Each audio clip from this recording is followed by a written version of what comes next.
everyone, and welcome to The Wave. My name is Erica Porzia, Executive Director with the Revere Chamber, and I'm here today with my colleague.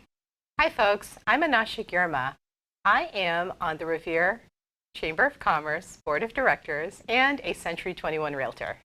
Yep. And today, we're going to be spotlighting some amazing guests. So tune in, because we've got some great event updates for you and wonderful spotlight guests.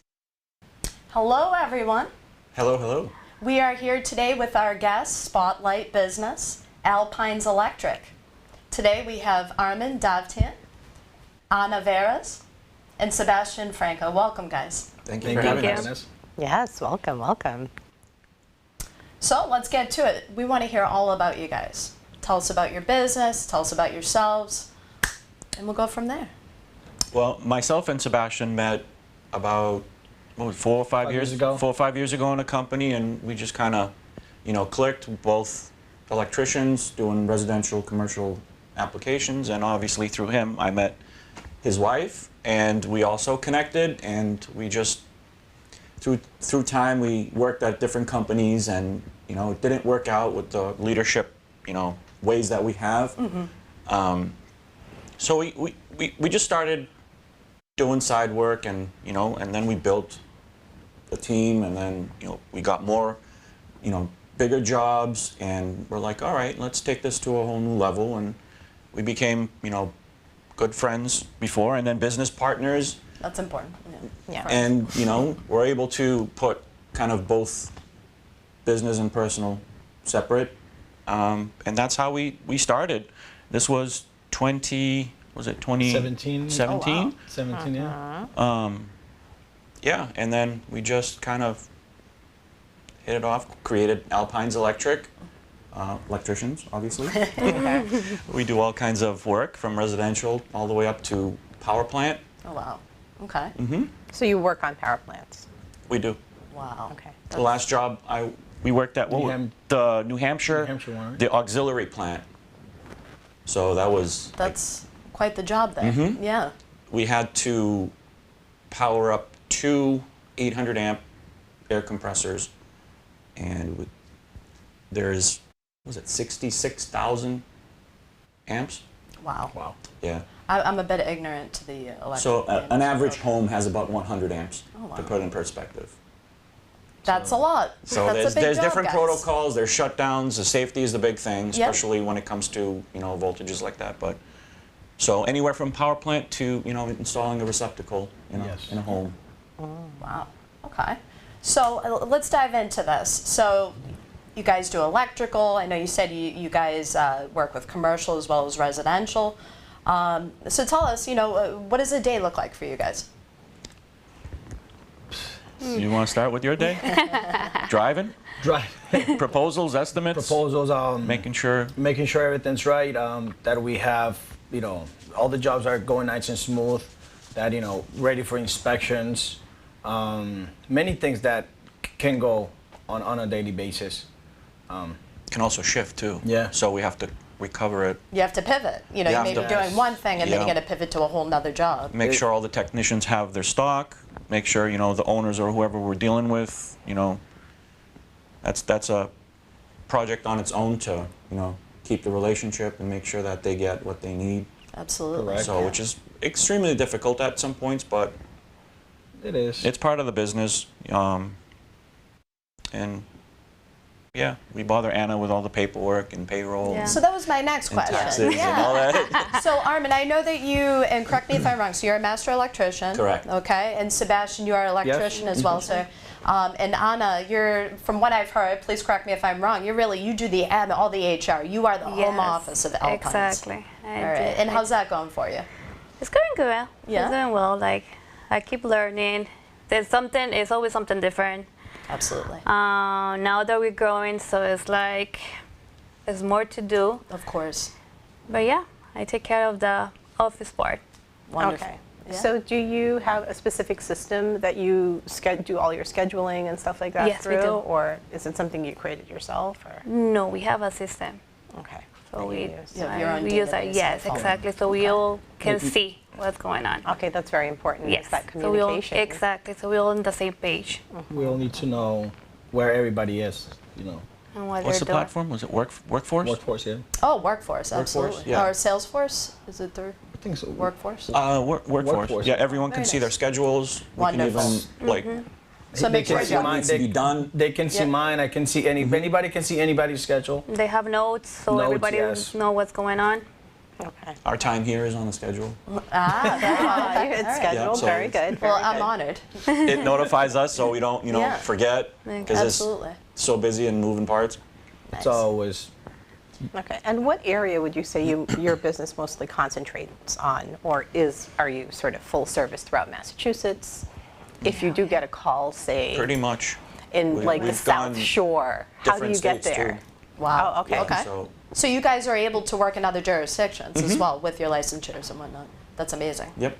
I mean, that really opens up a stream Well, of yeah, business. you would need, if you go to like Maine, you need a Maine license. Of New course. Hampshire, you need a New Hampshire And you guys have license. Yes. Unbelievable. Yeah. So I don't know if everyone heard that, but it's not just for this community. I mean, they're everywhere. They're all over the state, and that's huge because when you're offering services as professionals, you don't want to be slighted, and you don't want those things to be slighted for your customers. You want Correct. people to have full access. So I love it. And what really attracted me was, as many of us know, we have Mission on the Beach. We have the Mission Hospitality Group. Is a member of ours and just very well known in Revere, but what's more, we all know that in Roxbury they're opening up a Mission on Fire. And what really attracted me was when I first met Armin, he told me that you guys are actually doing the work on the new Mission on Fire. So tell us a little bit about that. Well, we met at a bar Yes. at Mission on the beach.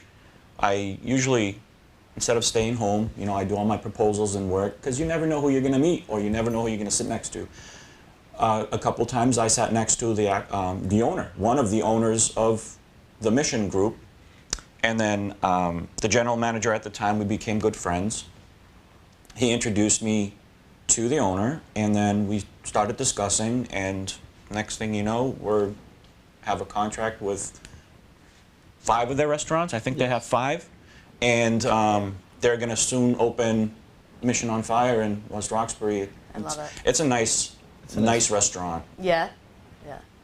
No, I don't want to, because Miss Oliveira, you might get upset with us if we unleash before the public sees it, but I mean, is it a lot of work over there? I mean, I don't want to, let it out to the public what it looks like because that's for them to reveal, but it's nice. We did, yeah, it was a pretty good sized project. There's a Yeah. lot of miscellaneous items that, Of course.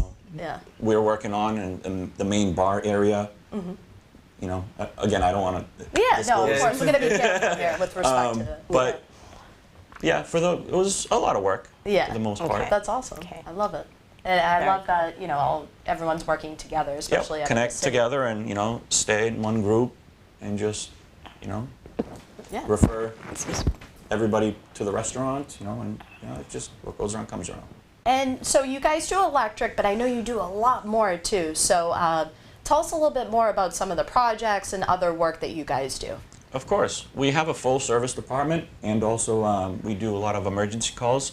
We have a couple contracts with facilities that need constant electricians, from small jobs to changing out smoke detectors to wiring a kitchen, and which leads me to we're wiring an entire house in Middleton. Oh, wow. It's about 10,000 square feet, so it's a good sized So, mansion. yeah. We have, I'm not sure if you heard of the H-Mart supermarkets. Oh, yes. So in Quincy, we're doing the entire food court. Wow. Wow. There's, what was it, 7 or 8 restaurants? 8 units of 8 bakery. units, a bakery. That's amazing. So yeah, we start with small jobs all the way up to, again, like I said, the power plant. Wow. Wow. And in terms of real estate, what kinds of services do you provide for homeowners, for realtors who might need to reach out to you, or brokers? That's a very good question. We provide miscellaneous items, like, for stagers, we have to put in new light fixtures, or when you sell a property, you need obviously a fire inspection, so we go and change out and bring everything, all the smoke detection devices current. So no job is too small and no job is too big. Okay. Apparently. So in terms of, say, a family is thinking about buying a home and they see something that may have an outdated electrical system, would you be able to go in, diagnose that, replace it? Do you replace electrical Yes. systems in-house? Usually we get a home inspection report, or it depends who our clientele base is. Sometimes we go out there and give a free, like, professional opinion. Nice. That helps out. It's like a consultation. Exactly. Yeah. This is dangerous, or this can, wait a little bit, so because they're home buyers. Fair enough. They don't Right. want to Yeah. spend too much money, and if we can maneuver them away, obviously you can't guarantee it, but you can highlight all the safety concerns. Right. So And we, then- we offer professional opinions like That makes sense. So you take care of the safety concerns, and then maybe later on, when things Depending get on what makes sense. of Right, course, right. we Makes offer sense. free estimates, so in case if they That's want to do great. it in the future, Right. pretty much it. great. Now, if folks want to contact you, how do they contact you? How can they get Alpine We're services? just creating our website, so we're in the middle of creating our website, and all our company information will be there. It'll be hooked up via email, so one or if not all three, we're pretty responsive. Excellent. Okay. Yeah. Awesome. Awesome. I love it. And I did see that you guys also have some social media pages for the business, which is great. So people can also go on there and check it out, get the contact info. As well, the chamber, we have your contact info. So if anyone, realtors, brokers, individuals of any, as you can see, they do everything, want to contact Alpines, we also have the contact and refer you right to home office to speak with Anna and get those projects going. Great. And Okay, can I great. also ask, in terms of other languages, is your company multilingual? Spanish? Speak Spanish. Any other We language? speak Spanish? Spanish, yes. I speak Armenian. Yeah, exactly. Portuguese. Okay. Oh, so you speak Portuguese, Armenian, Spanish, Spanish. English. We're a Yes. melting pot. That's right. Our entire Perfect. company. Well, that's Perfect. important because that's a reflection and representation of the community that you serve. Now, I know that you guys said that you work with all through the state, right? But you Yes. also work in other jurisdictions. But Revere in itself, we're in community television, 42% Latino. So that is core. So you guys have the communication skills and language to be able to fit every shoe and take care of everybody properly. I love Exactly. That's right. that. Exactly. And Portuguese. I didn't know about that. Okay. I like that. Awesome. Awesome. And Miss Realtor, do you have further questions? Because I know it's very exciting in the real estate industry. It is very exciting. I have all kinds of questions about converting a single to a multi. How do you, put up like an electrical meter, things like that. But we can talk about things like that later on. Board of Appeals. Yeah. Okay. Zoning. Okay. All right. And is there Absolutely. anything else that you guys wanted to share? Thank you for having us. This was Thank you so much. a great experience. Awesome. It's very much our pleasure. And we look forward to continue to do business with you guys. Likewise, thank you. Thank you. Thank you. There you have it, everybody. Alpines Electric, Armin Davtian, Ana Veras, Sebastian Franco. Thanks for coming on today, guys. Thank you you. for having Thank you. us. Thank you.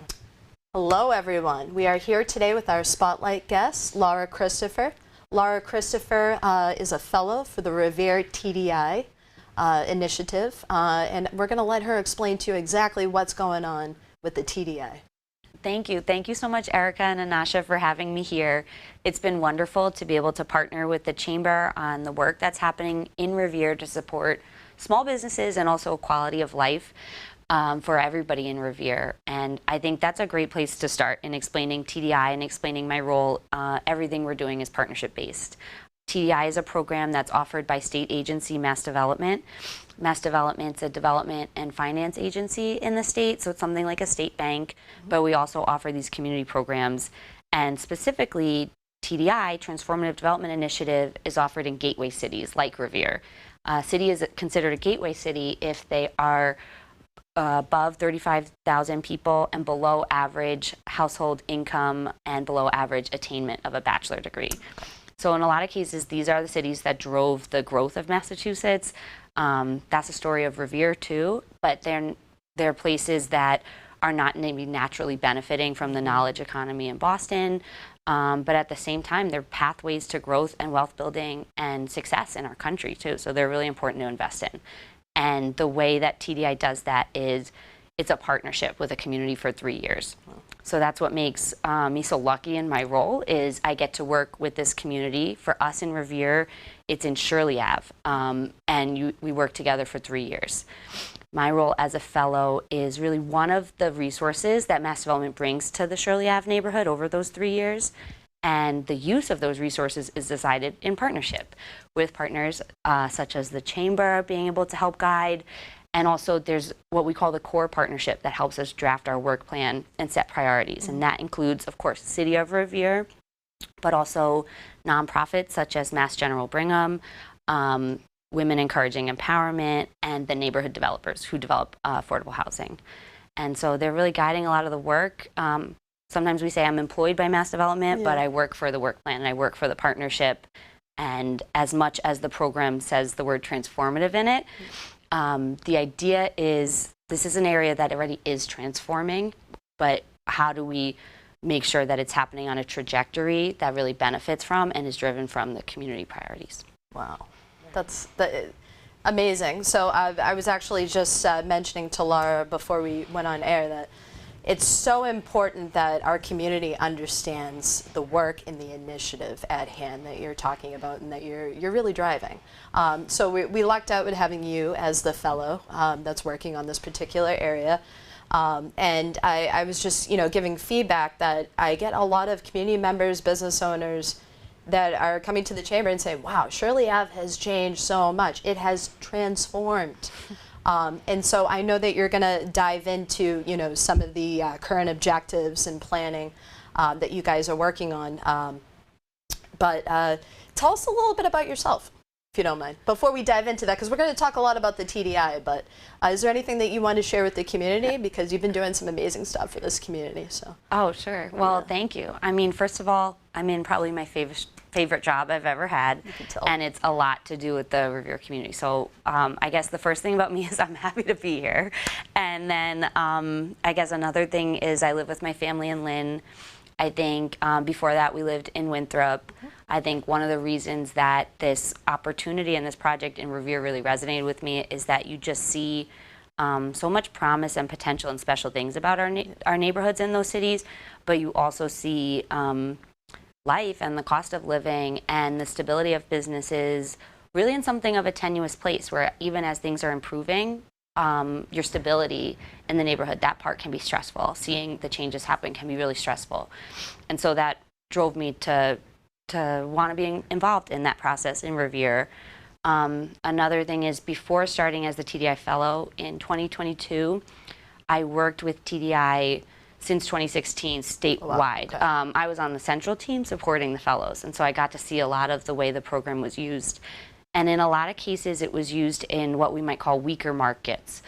So we always hear how hot the market is in the Boston area and Revere. We're seeing it, we're feeling it, we're paying it. Certainly. And there's certainly benefits to it, but in a lot of other maybe neighborhoods where this program was being used, such as a Pittsfield or a Holyoke or a Lawrence, there was a lot of conversation, especially years back, on driving a market or using this as a program to create or build a market, build a local market. And so just from a nerdy standpoint, I was curious, how do you use it on the opposite way? Right. Our market growth is rapid. Can we use the same set of public resources to help harness that growth or help it support the people in the community that are already here? And also, I was just touching on something that you mentioned. So, of these gateway cities, these populations, especially the sector of Shirley Ave, that neighborhood that your work is focused on, it's a higher minority population. And I just want to note that you said, these neighborhoods, this is what drives. And it drives the state, but at the same time, so you see growth, but how do you keep up with growth when there's not enough, I don't want to say resources, but really resources for that particular or these particular demographics that, kind of are helping drive things. So they're driving things, but who's supporting them? And not for you to say, but from my outside perspective, people like yourself, the initiative, these teams within Mass Development, like this, you guys are doing that. You guys are filling that hole So I guess that pivots us to the next thing, What are you doing in Shirley Ave? Yeah, thank you. I mean, Exciting. yes, and first of all, I mean, I really agree with your point about how are we serving these underserved and high-need populations. And then in terms of what we're doing in Shirley Ave, there's a whole slew of business-related things we're doing, but just because it ties more to what you just said, I want to say part of what we're doing is supporting the people who are doing that work, right? And as a state agency, there's a level of funding, but there's a level of, not that they should need it, but credibility or a level of co-endorsement we can offer, and funding and partnership that can help stretch actions further. So a lot of the folks really on the ground doing the work to help people where they need it. Women Encouraging Empowerment, I know you know them as a great, amazing. Yeah, as a great Respect. nonprofit. Yep. They run a ton of programs, a ton of classes, workforce development, work with the childcare industry. Just amazing work, and it's the type of place, if you have something you don't even know if they can help with, if you walk in the door, they will talk to you about how to help. And the neighborhood developers are also doing a lot of that work. So part of it, and of course, MGH, MDP, as to have a community health center in our neighborhood, in the neighborhood of need, is a really good thing. So that's one thing, is sometimes you got to get out of the way and help. What do you need? These people that are doing the work. Yeah. So that's part of it. And then we're also sometimes, what's next on your wish list if you're at that organization? What do you want to do? So one project I want to highlight, because it's still going strong about a year later, is that's Women Encouraging Empowerment. It sounds like talking about myself, but they offer free Zumba and twice a week. And so that started, this is a good example of how TDI works, because it started with a small grant from TDI, and that helps you test something. And also started with a neighborhood partnership, because they share space with another nonprofit, Jewish War Veterans, and they were able to expand to a bigger space, sharing the gym with Capic. That's huge. And so it's huge. That's the type of thing that it's all relationship, and funding helps a bit. And now they've found other resources to keep it going. And it's not, I mean, it's about healthy living and meeting people and being in community, but also those women, it's mostly women who go to the Zumba class. When we need surveys done about Shirley Ave, when we operated a really fantastic project in collaboration with the city and the partnership called participatory budgeting to ask the community, how do you want this money spent in the public realm? Those Zumba women, they drove the vote. They drove the vote. Because they're engaged and they're coming together to think about and be in community and be healthy twice a week. So that's, why are you funding Zumba? But it's getting a park built, ultimately, like the things it leads to. Yeah. And it's not something that I don't think you can helicopter in as anyone, state or working for a bank or anything like this. I think it's part of the magic that you're working in a partnership, that somebody said, no, we have really engaged people who are going to benefit a lot coming to Zumba. It seems organic out of the partnership, right? Yeah, that's the idea. And then some of what we're doing, it's been on to-do lists or strategic plans for, I found poster boards citing it as far back as 2014 and probably further. Like the small business group that we're forming, that's not a new idea. It's not a new idea. It's not a new idea at all. It's a really unique area, and as much as so many of the businesses, they benefit from being a chamber member, there are these kinds of place-based activities or a specialized focus or collaborations we might want to have that are just really hard to have unless you have that kind of mechanism of meeting as a group and operating and making decisions. So that's another thing we're working on, and I know you guys have been a part of, and we really appreciate your guidance, because as a new group forms, it's so helpful to have the structure of something more established like the chamber, and that those things can keep working in collaboration, because that's something I think we're all feeling the crunch on in Revere is, we call it social infrastructure or social fabric, right? Like someone can be, or sometimes it's talked about in the philosophy of capital absorption. You can have a helicopter circling with a pile of money, but where do they drop it? Exactly. Where does it land? Who can bring it to the doorsteps? And we have so many great community groups working on it, but compared to the level of need and honestly the resources we've missed out on in the past sometimes, the answer is not always make a group, but sometimes it is. And I think in this case, we think it is, So for a community as diverse as Revere, how do you reach out to such a population? Because we've got, 13, 14% Moroccan, we've got about what, 40% Spanish-speaking, 42, 42% Spanish-speaking people, Cambodian. Cambodian as well, Yes. as well as some Portuguese in there mixed in. Now we're How do seeing more you- Haitian and French Yes. speakers. Yes. How do you manage communication? Yeah. That's huge because none of this can be truly, that's a great question. None of it can truly be driven by or owned by a community if they're not involved or we're just speaking to people who I can speak with, which is another piece of things. I think there was probably a question when I came into the role, do we need someone who speaks more than one language? But with Shirley it was like, can we find someone who speaks 6? Yeah. And so there was this decision. It really wasn't a question. This had to be partnership-based networking and coordination and collaboration. And one thing that I think is very interesting about, we refer to the TDI districts happening in rounds because they happen for 3 years. This round, the fellows, the 12 other fellows who started when I did, we're all starting right after COVID. And there's some really weird stuff about that and some really bad crises. But there's also some innovations that cities have done. Like in Revere, you guys probably have worked with the awesome community liaisons team. Of course, they're amazing. They're amazing. And I'm pretty sure, I'm not the Revere historian at the table probably, but I'm pretty sure that grew out of an initiative in COVID where we needed public outreach. It was life and death, And so that's been one answer is in partnership with the city, we've gotten to partner with community liaisons.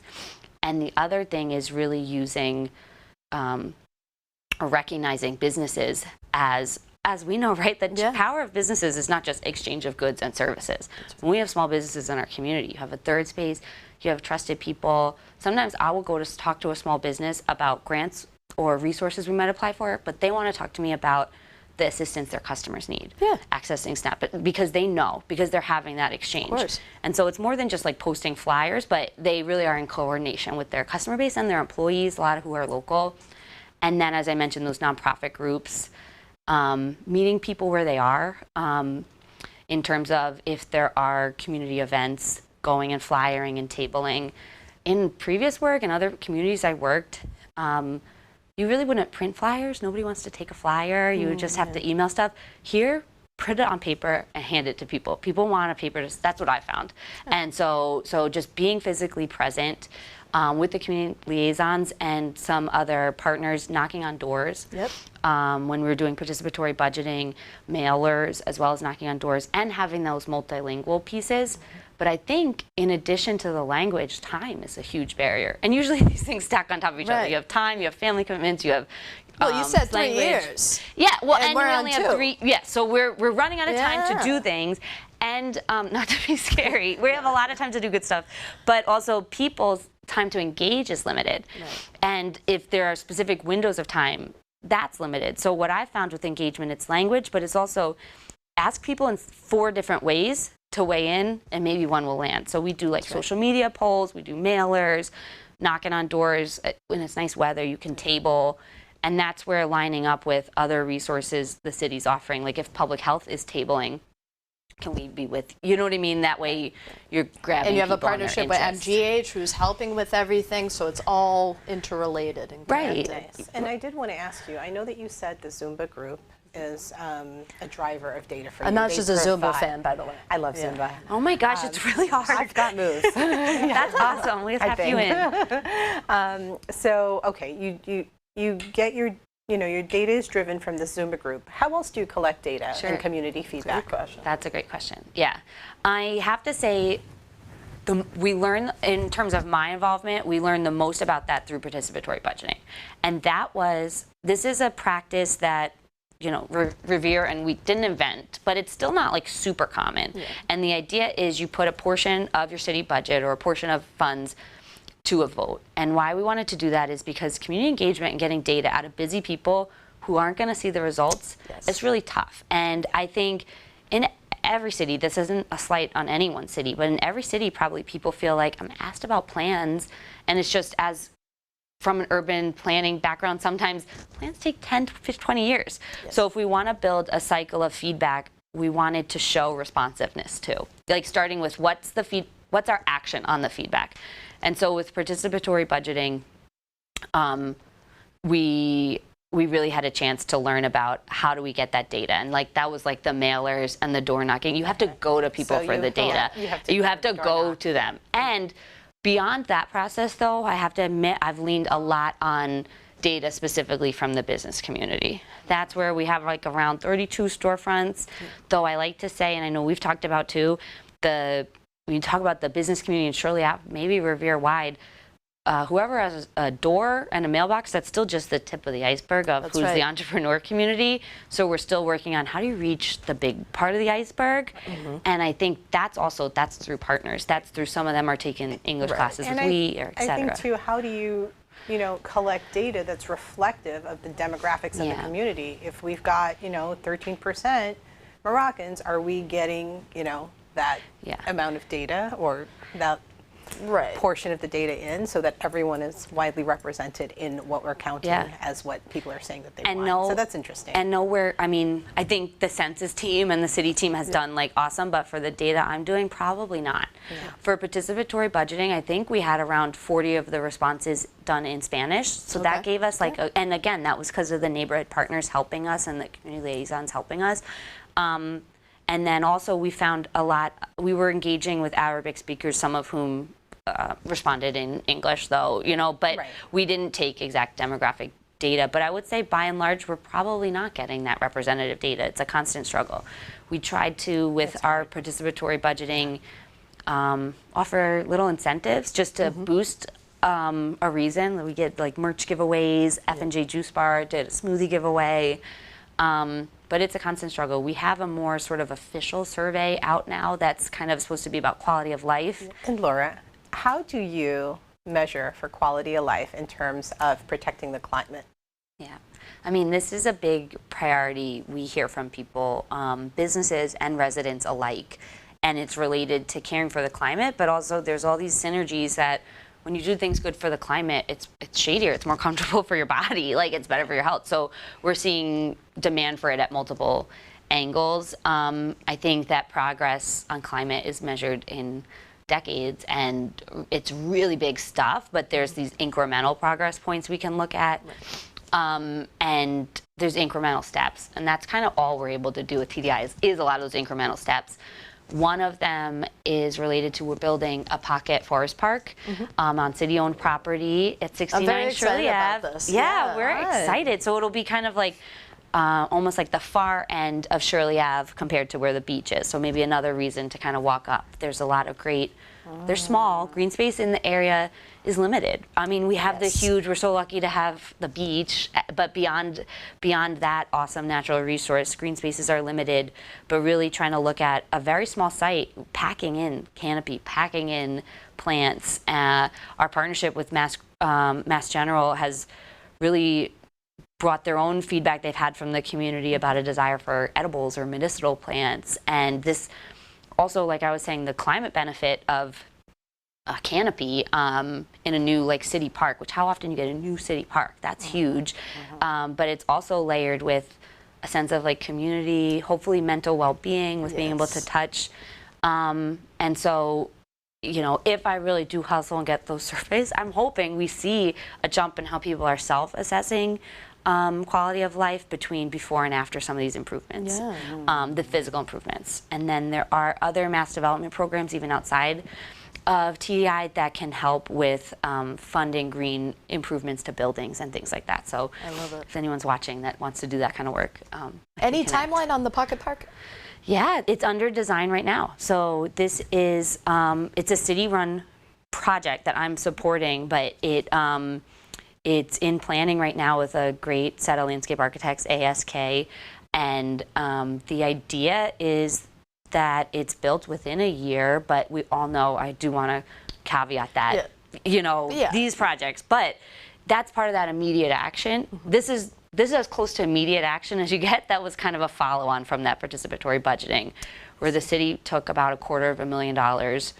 We helped leverage that to get state funding for another $250,000. Trying to make these projects happen short term. I know that can feel like a long way to wait, but pretty short term. No, absolutely. Yeah. And finally, I do have to ask you, so I know you touched on it a little bit, but tell us a little bit more about the kind of the business group that you guys are building on Shirley Ave. And as well, my final question, I promise,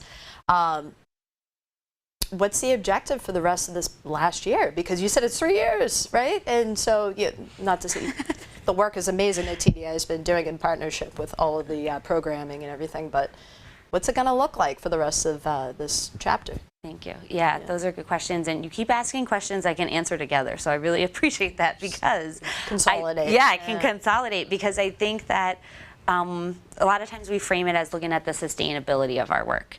Going in, we're looking at levels of need or disinvestment that took decades to build. They don't get fixed in 3 years.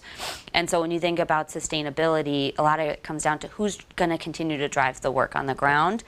And there are a lot of, like I named, those partners and beyond doing work, but they may be at their capacity or close to it, or their capacity may even come down, unfortunately, as COVID resources go away. So how else do we add capacity? And that's where the business group, it's been needed and talked about for a decade, but that's where the need is even more acute. A goal would be that that business group feels really solid, has a board of directors, has a decision-making process, and we've talked about a solid business plan that can help with growth and help them achieve their goals. But where we're at with it, we've been meeting for, I would say, close to 6 months. We have a handful of co-chairs who are donating and offering their time between meetings so that there's really progress that we're seeing. I think one thing we're looking to do sooner than later is, now that we're honing in on, we've developed a mission and vision, and some of that co-chair leadership is, do we establish ourselves as an entity? We have some seed funding from Mass Development that the group is gonna, it's gonna be trial by fire a little bit. How do we make decisions about that funding? And how can we bring that to bear on the biggest needs of the business community? But also, what I really like about the group is they're setting the definition of business community pretty broadly. Something we talked about early on with that group is this for just people who have a brick and mortar address, or is it for entrepreneurs at different stages? Because so many programs, for good reason, limited resources, and others, or are limited, or once someone's in that group, they'll close the door behind them, right? Right, yeah. And that's not how this group is operating at all. So many of the businesses that we have on the Ave have come from a place where they started by making the hot dog in their kitchen, and now, you know what I mean, and now they've grown and grown. And so they all, a lot of them have that attitude of, no, we want to be supportive more broadly. But then that's all, let's look through what are the ramifications of that. How do you be supportive of such a wide range of people? So that's something we're looking at. And so it's definitely in a place of flux, but it's also, it's not looking that it'll be a membership-based group. It's gonna have a level of leadership, but be more broadly open. So it's always the right time to try and connect. If anyone's looking and listening in on this, we'll hopefully have a lot of overlap with the chamber too. So if you hear people interested and vice versa, and then, really continuing to work with the partners to keep some of those public space projects going, keep up a rhythm or enhance a rhythm of public events and community engagement. And, there's been a lot of smaller stuff we've tested that has been able to grow too. So, so much to cover, but we've even done, it kind of relates to climate, a shared space program that I think was useful for a lot of businesses. You think about what helps you stay in place. Can you share some operating costs? And so just seeing if those things work, how do you kind of codify them that they can keep happening long term? Certainly, right. But not everything you try is going to happen long term, but hopefully some level of this intense focus can keep going with like a downtown management group or the business group. Very excited about it. And we have gotten questions. Is this going to be like a mini chamber? How does that work? No. Yeah. So we are the Revere Chamber, and what is being set up right now, this business league, is helping this particular area. Hence the initiative. And the chamber's right behind it. We're really excited that, especially this area, which has a lot of businesses, is going to get not only the proper representation, but most importantly, the proper resources. This is why you guys are even there. Yeah. So it's amazing. Thank you. Thank you. Thanks so much for your tremendous work. partnership and the conversation. Yeah. I really appreciate it. Yeah, and thank you for all your work that you've done for this city. We appreciate you. Thank you, guys. Yes, thank you. And there you have it. And now for events. On July 19th from 8:30 to 10 a.m., there will be breakfast provided for you at the Spring Hill Suites by Marriott, 400 Ocean Avenue in Revere. There, we're going to discuss how to boost business through real estate. The moderator of this event is Don Martelli. Then, in August, on August 15th, 2024, at 118 Broadway in Revere, from 6:30 to 8:30 p.m. at Murray's Tavern, we are having a networking night. There will be apps, a cash bar, as well as raffles. For both of these events, all chamber members can attend for free. Non-members, the cost is $25. Well, that was a fantastic show today. Yes. A special thanks to our guest, Alpine's Electric Group, as well as Lara Christopher, Shirley of TDI Fellow. And that about wraps it up for today. I want to thank everyone for tuning in to The The Wave. Wave.